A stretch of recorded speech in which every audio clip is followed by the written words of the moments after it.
Adesso passerei la parola a Bruno Pigozzo, che è il vicepresidente della Commissione Urbanistica e che sostanzialmente abbiamo lavorato in tandem con Azzalin per costruire questa prima proposta. Sì, allora, le motivazioni per cui siamo arrivati, insomma, le ha accennate adesso Lucio. Credo che di stop al consumo di suolo ne abbiamo sentito parlare a più riprese in tempi anche non recenti. Di fatto però questa scelta non è mai entrata in maniera pregnante in una proposta di legge, non è mai diventata norma.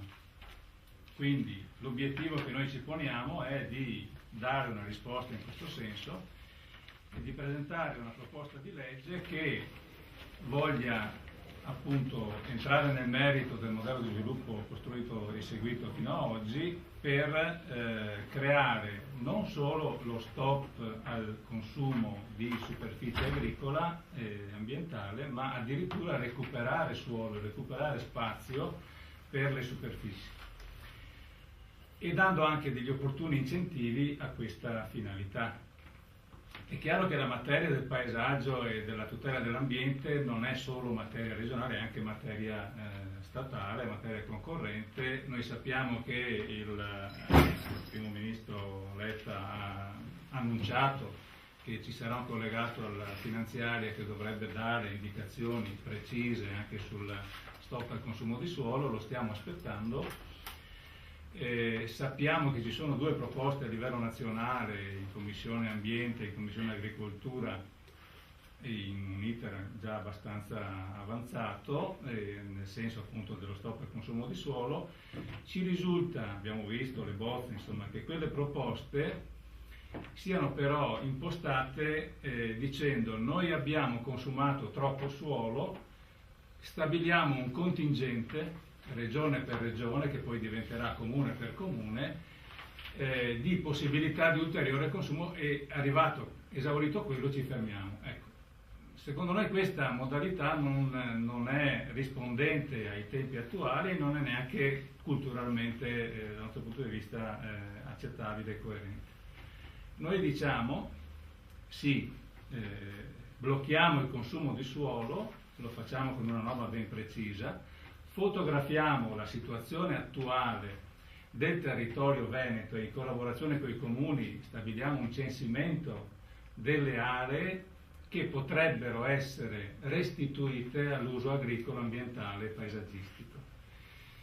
Quindi coinvolgiamo i comuni in questa azione, in questa operazione di censimento, e stabiliamo le direttive per far entrare dentro la pianificazione urbanistica queste aree, e quindi inserendole nel piano degli interventi che è previsto dalla legge 11 del 2004, tuttora vigente, che è quella dei PAT in sostanza. Un'altra cosa importante che prevediamo nella nostra proposta è di stabilire una forma univoca di misurazione del consumo di suolo, anche questo è un altro elemento cruciale finora non definito.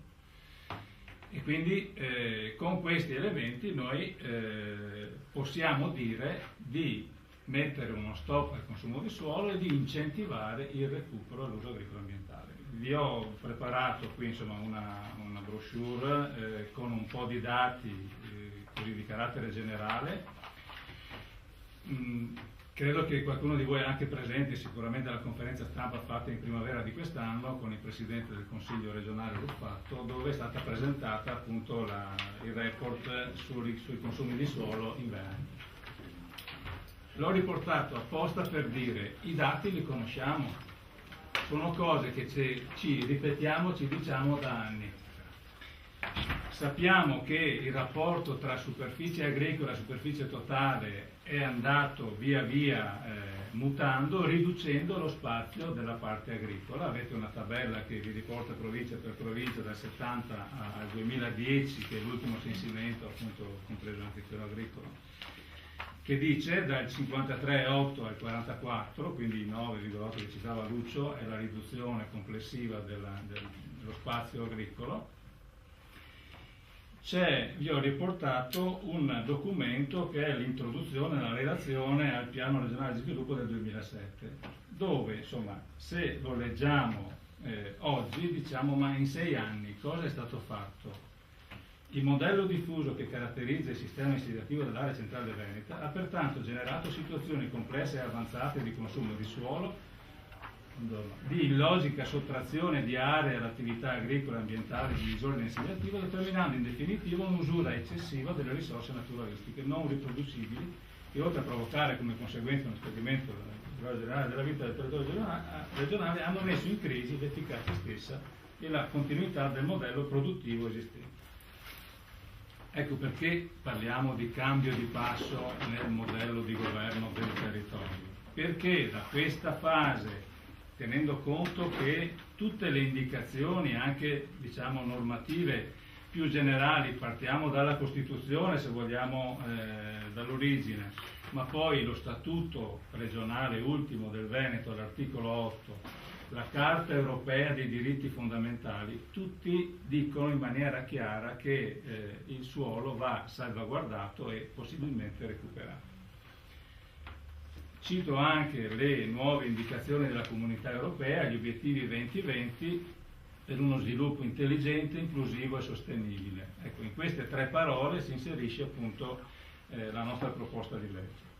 Nel dettaglio poi avete insomma, gli articoli più significativi, dalle finalità generali all'ambito di applicazione. Teniamo conto che viene considerato consumo di suolo tutto quello che sottrae superficie. È chiaro che interventi di carattere pubblico, di somma urgenza, interventi per opere strutturali, eccetera, pur con le opportune cautele, non rientrano in questa logica, perché è chiaro che non possiamo bloccare tutto a priori. Lo stadio, ad esempio? Allora, gli interventi a opere pubbliche, quindi di interesse comune, sono escluse da questa. È chiaro che però in questi interventi noi chiediamo e mettiamo delle prescrizioni, e cioè la permeabilizzazione delle superfici. Tra l'altro sapete che noi come gruppo avevamo presentato una proposta di legge specifica che è ancora ferma sulle permeabilizzazioni, ritenendo che l'aspetto dell'equilibrio idraulico insomma a buon diritto entri in questa logica di recupero di suolo. Quindi anche se ci sono interventi comunque necessari come quelli pubblici, vanno garantite le condizioni di permeabilizzazione. E un'altra cosa importante, lo vediamo percorrendo il passante, le aree residuali delle infrastrutture pubbliche, che molto spesso sono destinate a rimanere degradate all'incuria eccetera, vanno comunque prescritte come aree da recuperare con le migliori tecniche insomma, di ingegneria ambientale che oggi ci sono. Non consumano suolo le operazioni di spostamento di edificato in zona a rischio idraulico, che chiaramente non possono più restare in quelle condizioni, vanno recuperate appunto in nuove aree. Ecco, anche queste operazioni di miglioramento delle condizioni di sicurezza innanzitutto, ma anche poi di qualità dell'edificato esistente, possono rientrare come consentite diciamo da questa norma, questa proposta.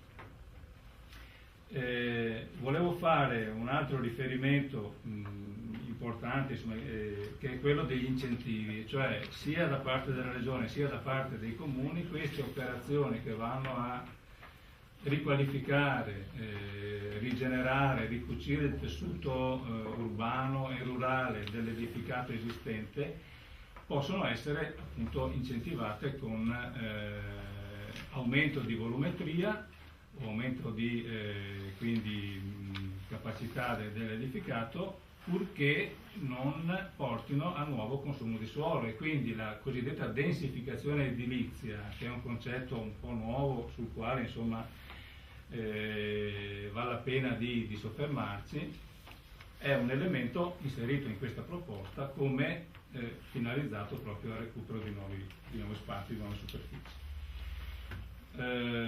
Credo di aver dato insomma un po' il quadro essenziale della proposta. Ecco, tra i divieti mettiamo una prescrizione, cioè tutti gli interventi su aree agricole o su fabbricati diciamo a uso agricolo che prevedono contributi in denaro, da quelli comunitari a quelli nazionali a quelli regionali, creano un vincolo su quelle aree, su quei fabbricati, decennale, per cui io quell'area la devo lasciare così per almeno 10 anni se ho ricevuto un contributo per la conduzione agricola, perché sennò entro in contraddizione col principio della proposta. E delle sanzioni che sono quelle poi previste già dalla normativa in caso appunto di trasgressione, quindi abbattimento, sanzione e così via.